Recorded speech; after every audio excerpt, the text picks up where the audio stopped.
think I went to the audition and they said, fine, you're Johnny Paul Jason. Johnny Paul Jason is, well, the show characterized him as this kind of guy who sort of knew all these little facts, you know, these things about, if you put a penny on all these weird facts, if you put a penny on the railroad, what's going to happen to it? Is it going to smash? Or, just kid stuff, but kind of like the sage of the kids on the Andy Griffith Show.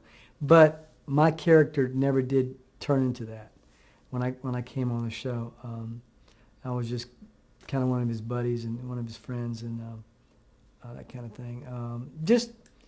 He was just a normal kid from Mayberry, and I do all these Mayberry festivals and stuff. I've done a number of them. I did a show with Don Knotts before, and it's just people really love that show. That show is almost like if you're on that show, it doesn't matter who you were or what you were on that show, you're a part of Mayberry forever. I mean, you're in their minds.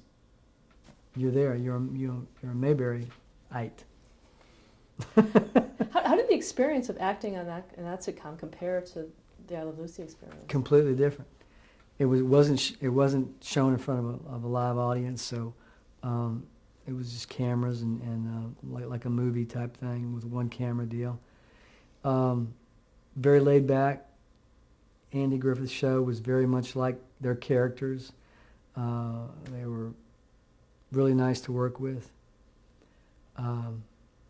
Played checkers with the makeup man back there, and played guitars and sung songs, and just kind of cool, Ron and I played catch. We went eat hamburgers together at the commissary and hung out.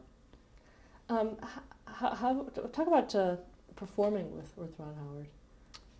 He was, it was fun. It was good.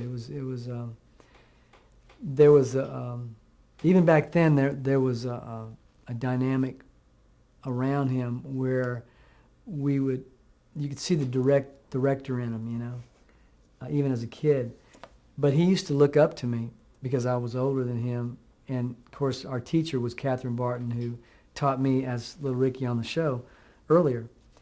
And so she would always tell him about me and her times with me, and so he'd kind of, before I got on the show, he'd kind of knew who I was and that kind of thing. So he always looked up to me and wanted every time for the writers to write me in a part so he can play with me, I guess that was his favorite guy to be on the show.